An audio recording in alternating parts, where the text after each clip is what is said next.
Okay, so I'll just start with a little self-promotion here. I'm Chris Cunningham with eXp Realty. I've been selling for 20 years. I've been on a high producing real estate team for the last 16 years.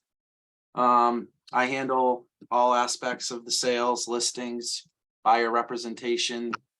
I was a manager for 14 years of an independent company before we joined eXp. So I've got some good experience with negotiating a price reduction. We're in the changing market. Things are slowing down a bit. I'm curious, Mark, where are you from? I'm from outside of Reading, Pennsylvania. Okay. What are you seeing for the market there? Have you seen a slowdown, some price reductions in the market? Truthfully, our area is usually a year behind everywhere else, so we always get to see the future. So my wife just lost out on 17 other offers on a property. So again, the last time the market tanked, it was the same thing. We were a year behind. So it's kind of a neat area to live in because we can predict the future, but enjoy the past good market for probably at least another 6 months. Nice. How long have you been selling real estate? 25 years. I came to eXp about, I think, 5 months ago, but 18 years at Remax and whatever balance at KW. Nice. So you've seen the ups and downs of the market. I lived through it. Yeah. Yeah, Maine's the same way. We're still in a good market here. We're seeing some price reductions, but we're still seeing multiple offers. Most of our listings sell over. We do like a bidding period, 3 or 4 days of showings. But there are some price reductions now, and it's important that we price houses right. And if we don't, that we're able to get them to reduce the price so we can sell it.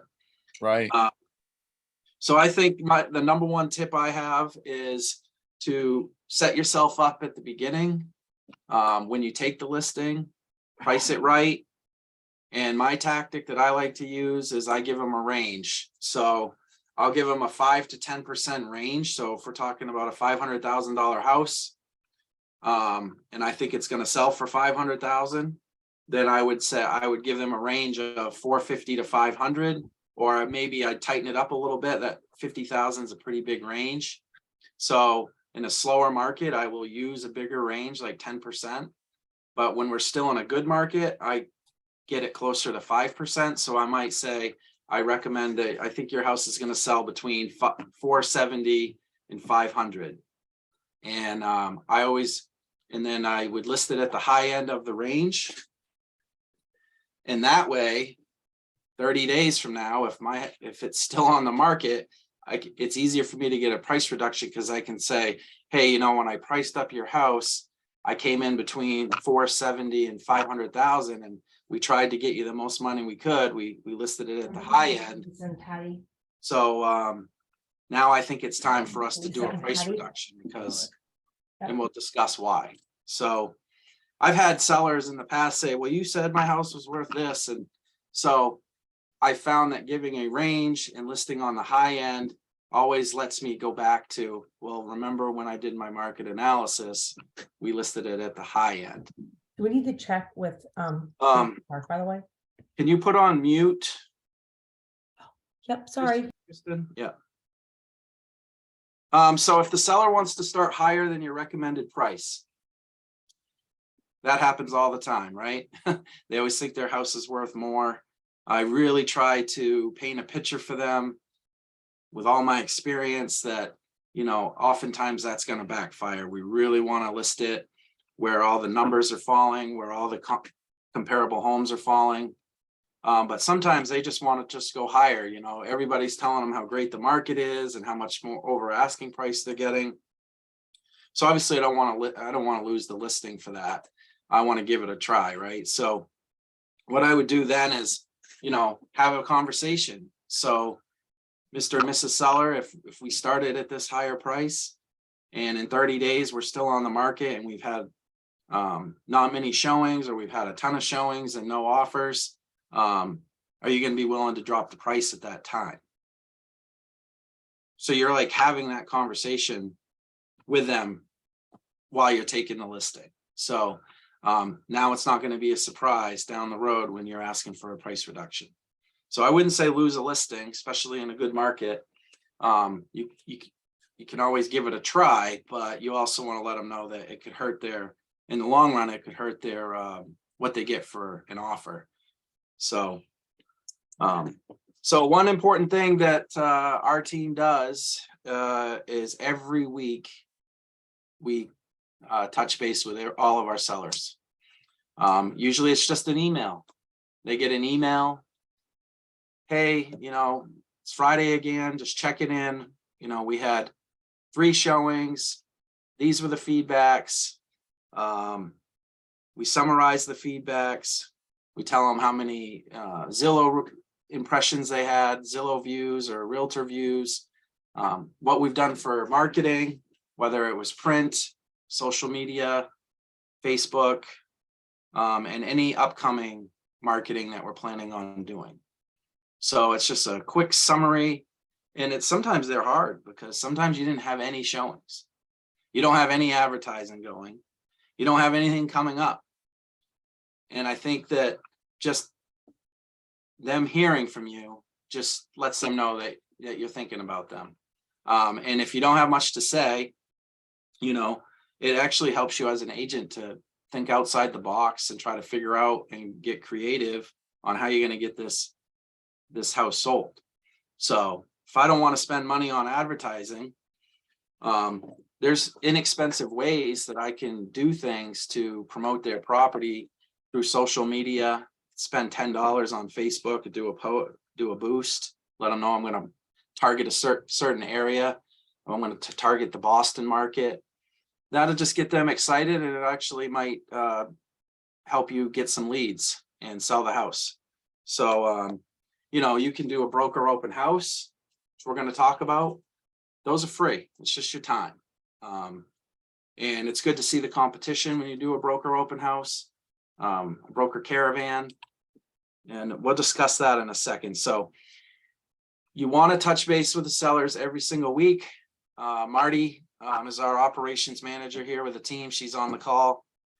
That's one of the last things she does every Friday is sends out an email to all of our sellers that aren't under contract, and just to touch base and give them an update and let them know who's covering for the weekend. So if they have any questions, they know who to get a hold of. By touching base with them every week, you're not calling them a month after taking the listing and asking for a price reduction. They've heard from you every week. So just makes the conversation much easier. So the next thing is, when do you ask for a price reduction?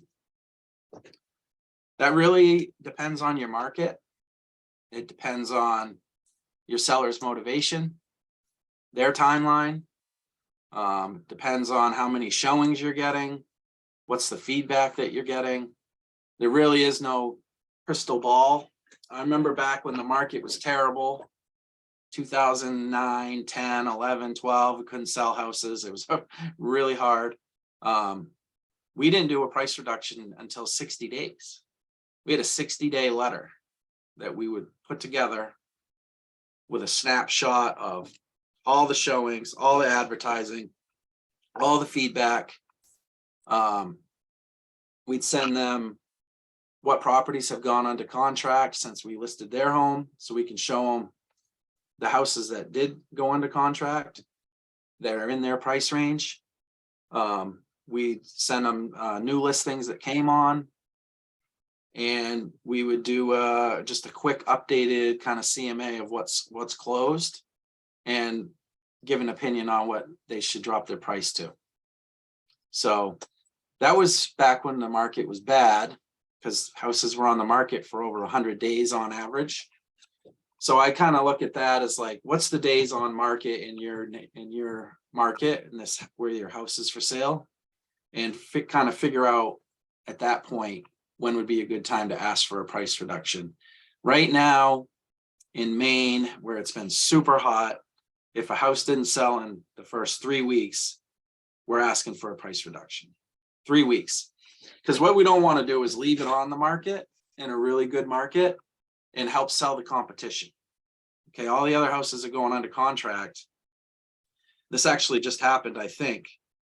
Had a listing for 5 months, big house, 1.65 million. Wasn't selling, on the market 5 months. We had done 2 price reductions. We're at 1,650,000, and had a buyer kicking around from California, had looked at it a couple times, had made an offer. We came to a stalemate, couldn't reach an agreement. He walked away for a couple weeks, and they were coming back again, and they were going to look at it again, and some other homes that had come on the market. And a house came on the market the week they're coming, in the same town, on the water, little log cabin for 1.2 million. So it made my property that was, over 3,000 square feet on 5 acres, beautiful water frontage. It made that look like a steal. So they helped sell my house. I honestly think they did, because there wasn't any other waterfront properties to really look at. And that one came on. So, you don't want to leave your house on the market when everything else is selling and be overpriced. So there's no sense in waiting. So we talked a little bit about preparing yourself for a price reduction. So before you do a price reduction, you got to test the market. You've got to get some showings. If you can't, and if there's no showings, then that's even a bigger problem. But what I like to do is a broker caravan, and these haven't been done in a while because the market's been so hot, but they're going to come back just like open houses have come back. So a broker caravan, you're going to reach out to all the properties that are similar in price and location to yours. You're going to send an email or call the listing broker. You're going to ask them if they want to put their house on a tour, and you get 4, 5, 6 properties. I wouldn't recommend any more than that. Realtors, their time's tight. So you keep it quick, and you set up a tour where every broker goes to their listing and spend 15, 20 minutes at the property. And I bring a feedback form, and I ask for all the agents to fill it out, and they don't need to put their name on it. I want them to be totally honest, give me their criticisms, their pros, their cons. I have questions like, what do you like best about this house? What do you like least about this house? What do you recommend the seller do to help prepare the home for sale better? And what do you think about the price? Too high, too low, just right? And then I have them write down a price. And I really stress to them to be very honest, that it's going to be totally confidential. And what that does is, oftentimes they're saying it's too high, because they're saying, well, Chris, how long has it been on the market? I'm not doing a broker caravan for at least, 3 to 4 weeks after I've listed it. So hopefully I'm going to sell it. So I'm saying, oh, it's been on for 4 or 5 weeks, so I'm really looking for your opinion on price here, and, anything that you think we could do to make the house show better. So I'm plugging them that I think the price is high. I'm not saying that, but I want them to be honest. So then I send all those feedback forms to the seller, and a lot of them are saying that it's overpriced. So now I've got other people helping me prepare them for the price reduction. So I really like doing the broker caravans.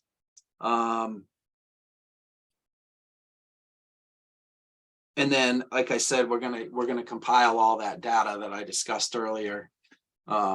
Somebody's on chat here. Okay, someone's gonna be joining soon. So yeah, when you're compiling your price reduction, you need to get all your data. So you want to make sure that you track all your showings, all your feedback, all your advertising. And you want to give them a snapshot in time, and then you're going to ask for the price reduction.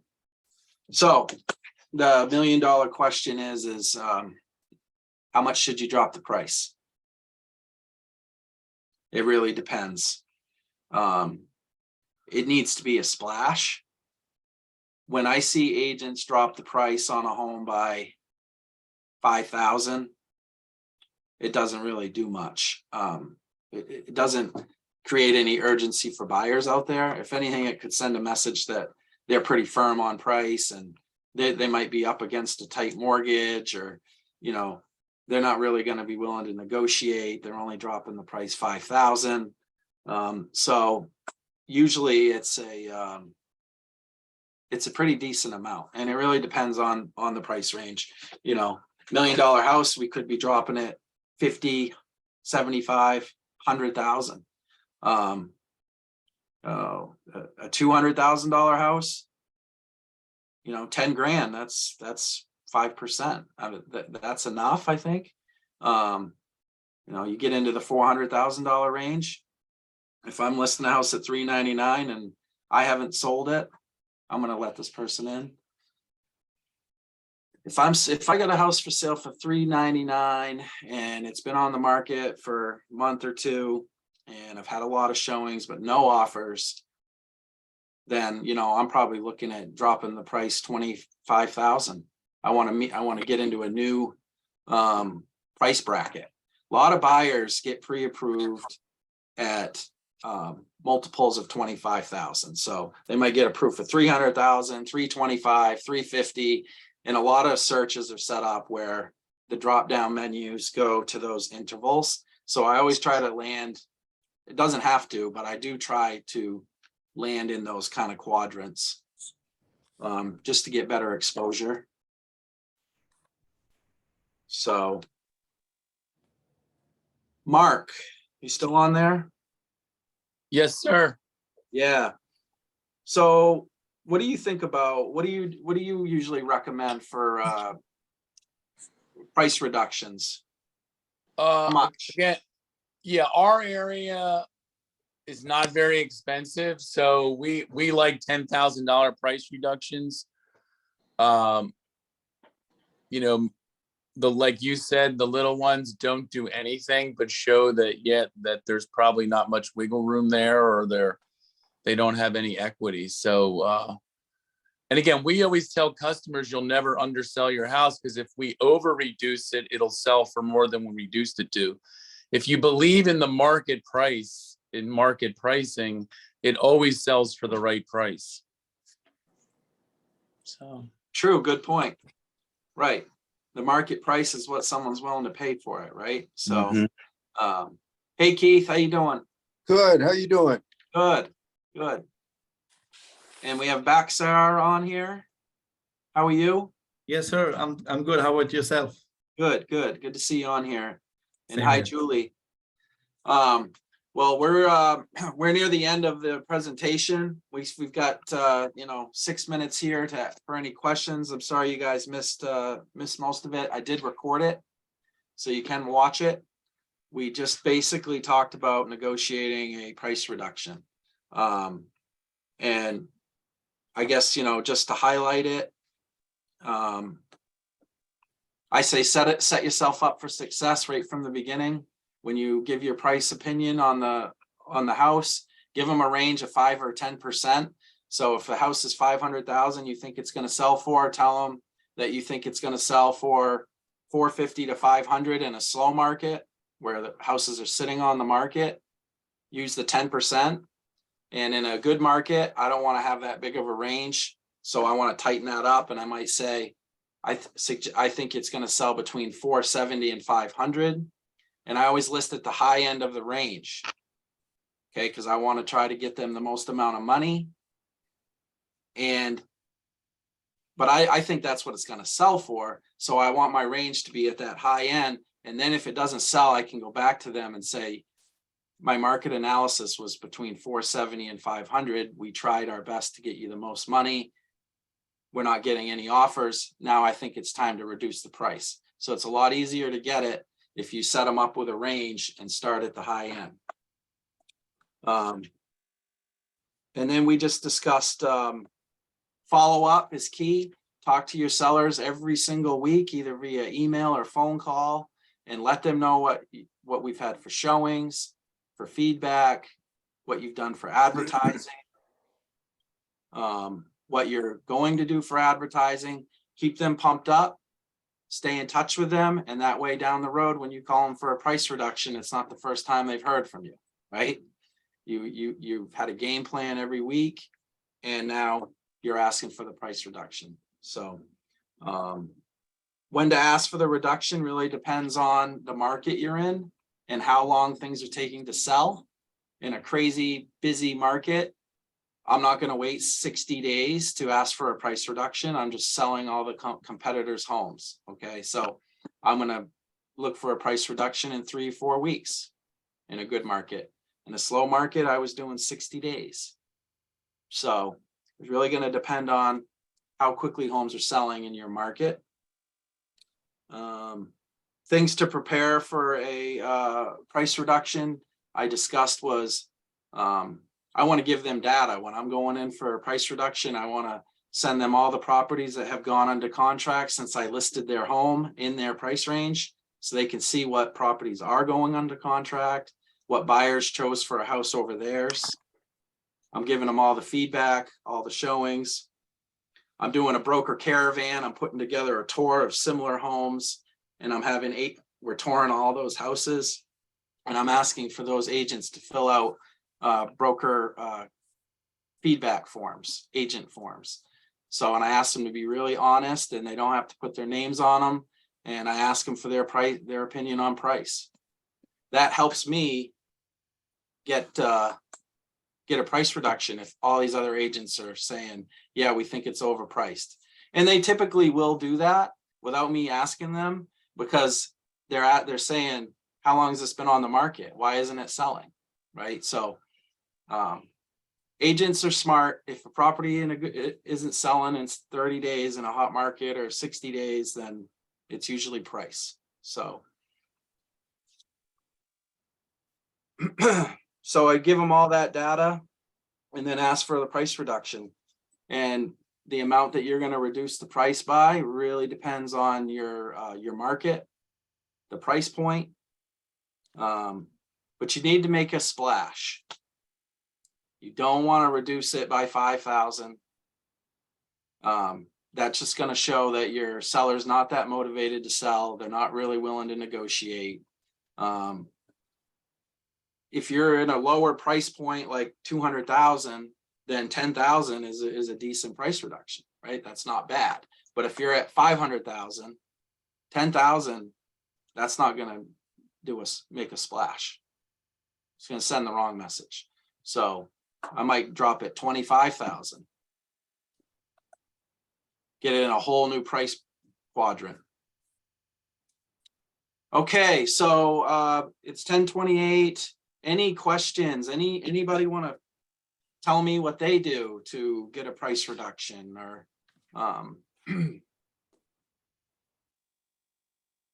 hey, Grady. Hey, Chris, sorry, I was at a showing. Just No got problem. Did you sell it? in. Well, let's hope I get a deal, an offer. There you go. There you go. There you go. Oh, I did record the meeting. So it will be on Workplace. So Okay. you're in Texas. How is the market there? It's Has it slowed softening down? up. Yeah, it's softening up a little bit, but it's still going pretty good. Okay, but you are seeing a little bit of a shift, a little bit of a softening. Yes. Okay, we're seeing just a small one here in Maine. We're always behind the times. Like Mark Owens, he's from Pennsylvania. He says they're always a year behind as well. They're still busy. Keith, what are you seeing? You're in Maine. You seeing a slowdown? Yeah, I see it a slowdown. You were right on, spot on with setting expectations and then being able to get the price reduction. We had one that was in Kennebunk. We've had 2 or 3 of them in the last couple of weeks, and we got to hit a price that we get bodies in there. The secret sauce was always a little competition, and we're in hopes of grabbing one buyer that wants it bad enough that they step to the plate, and they give you a good offer. And that seems to be, we've had 4 or 5 that you end up getting one good offer, and then you got to get that to the end. I mean, which is sort of the old market. I mean, that's the way it used to be, so to speak. So, and I think a lot of it with price reductions is finding out what they want day one and then revisiting that along the way. Listen, what is coming? the home is vacant. I know we talked about this. I mean, kind of go back to things and it makes the process easier. But no, you recapped it very well. What you said is spot on. That was a quick recap. Yeah. And it was good. It was very good. Yeah, yeah. So we, this same strategy for getting a price reduction is the same strategy for negotiating a home inspection. And maybe we'll do a different class on that. Because like you said, Keith, now we're looking for one buyer. Right. And now they're doing inspections. They're not waiving Right. inspections because they don't have to. Right. Now we're back to the whole home inspection thing. And I've been doing a bunch this fall, and they're not asking for $2,000 off the price. They are back to going for the gusto. I've negotiated 20,000 off, 10,000. I'm doing one right now where they, my sellers are really being sticklers. They're not wanting to fix anything. There's high radon in the water and the air. There's flooring missing. There's this, that. And they're like, no, they can go buy it, find another house, and I had to say to them, well, they can find another house, but we got to find another buyer. And we had a lot of showings and we had one offer. And I went back to my range. I said, this sales price, regardless of how we got here, what they're asking for right now is a really good offer based on my opinion on price. I had to go back and use it. They're all offended that they're asking for this price reduction because of radon. And we disclosed it had high radon. So I understand that they're upset and they're emotional about it. But the bottom line is that when you're doing inspections, they can ask for anything they want and they can back out for any reason. So regardless of why they're asking for the reduction, it's still a really good price. And it's a cash offer and we're going to close in 3 weeks. We don't want to go back on the market this time of year. Now we're going to be on the market for a month. And I just had to reiterate that. So then they were willing to reduce the price $5,000. So now I'm trying to, keep the deal together. But I use the same strategy for negotiating inspections. Any comments from anybody? Hey, Chris, how much is it to remediate radon up there in the Northeast? So for air, it's 1,200. 1,300. Yeah. But for water, it's like 5,500. 5,500. Everything's gone up. I used to get radon done for 1,000 and water for like 4,500. Last couple quotes for water I've seen is over 5,000. And Chris, I think we're in a market that the more we know going into a listing, in other words, if I got a couple where we've chosen the water system that would go in there or what we're willing to do, or it could be mold mitigation or whatever needs to be done, is to know it going in, because it's gonna get found out, and then you got control of it through inspections too. Because think about it, you've been through it with water. There's different ways to mitigate arsenic, point of use system, whatever. And, then people want the Cadillac going through inspections, and those days are coming back where They want the whole house. if you don't have control of it on the front end and say, oh, we know X whatever, but there's an allowance for it. Well, we're not giving you your other contractor that you want to come in and build the Taj Mahal, to fix it. It's like, here's what we're willing to do. So. Yeah.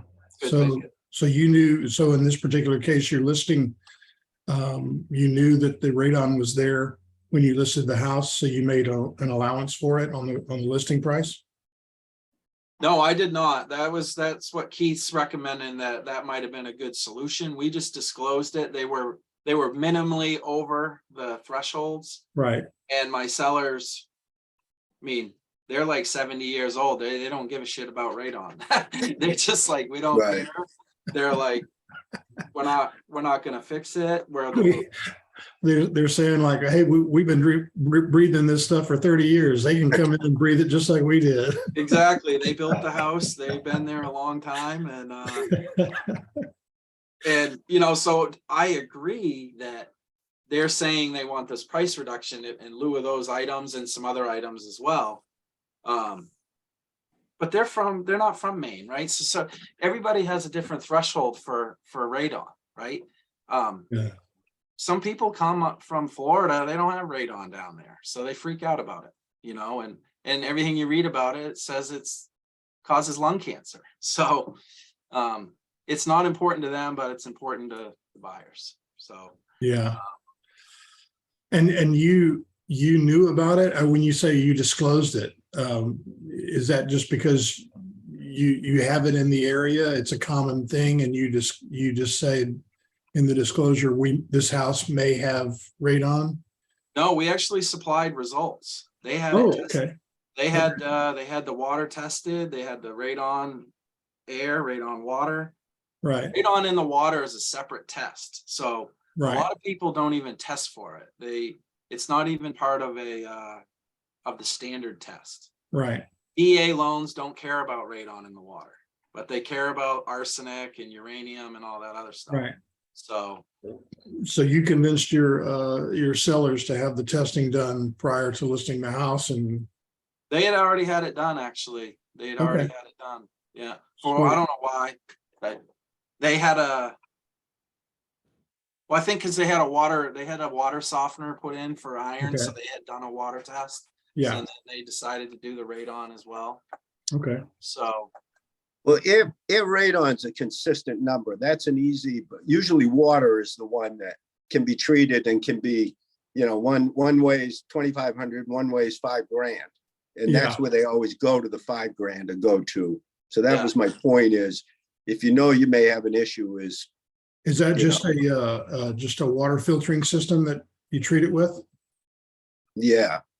Yeah. Okay. it's a little Yeah. different because it strips the gas out of the water.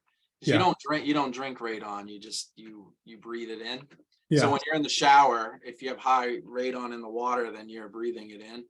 Right.